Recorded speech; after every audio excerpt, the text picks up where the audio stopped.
Ah, Ekrina TV. Ekrina TV. La Karine Kibiswa. Ekrina TV a Biswa Mwapande. Motema docteur d'appel et prière. Docteur d'appel et prière. Faut qu'il y ait un l'ennemi de la maladie. Aïe. Ekrina TV. La Karine Kibiswa. Ekrina TV. Ekrina. La Karine Kibiswa. Ekrina TV. Sokera Sabina Ndako. Ekrina TV. Juge Raphaël Iani n'est pas décédé d'une mort naturelle. Le poison serait utilisé pour le tuer. C'est ce que révèle le rapport de l'autopsie réalisé vendredi par un groupe de médecins conduit par un général d'armée au camp Kokolo à Kinshasa. Selon nos sources judiciaires, la justice a maintenant besoin d'un toxicologue pour déterminer la nature de la substance ayant entraîné la mort du juge. Une expertise internationale serait envisagée avec l'aide du gouvernement congolais. À ce stade, tous les faits et gestes posés à la dernière audience publique sont en train d'être passés au peigne fin. Rappelons que Raphaël Iani a succombé mercredi 27 mai dernier d'un arrêt cardiaque. Il était juge président au procès de 100 jours impliquant Vital Kamerhe et consorts dans le détournement présumé des deniers publics.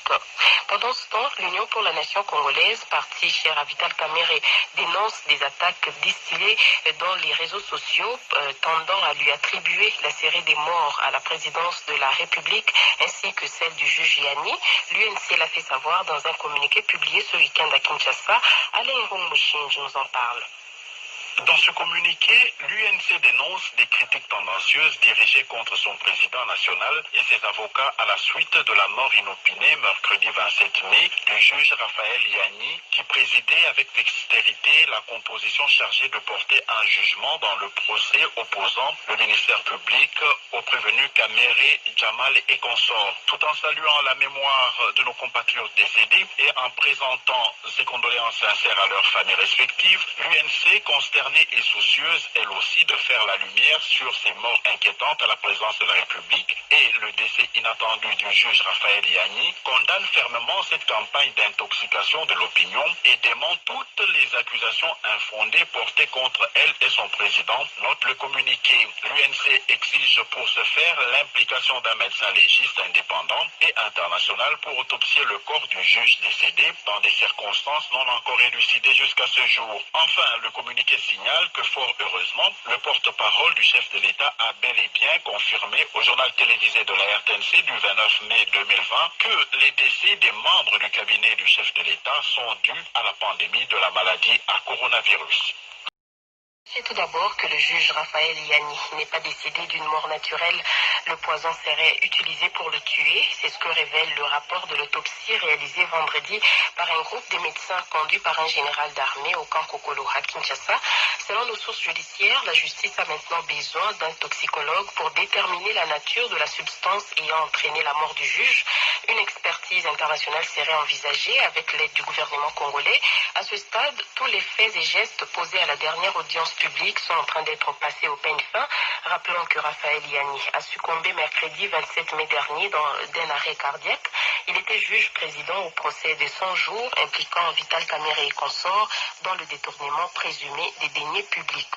Pendant ce temps, l'Union pour la nation congolaise, partie chère à Vital Kamerhe, dénonce des attaques distillées dans les réseaux sociaux tendant à lui attribuer la série des morts à la présidence de la République ainsi que celle du juge Iani. L'UNC l'a fait savoir dans un communiqué publié ce week-end à Kinshasa. Alain Mouchinj nous en parle.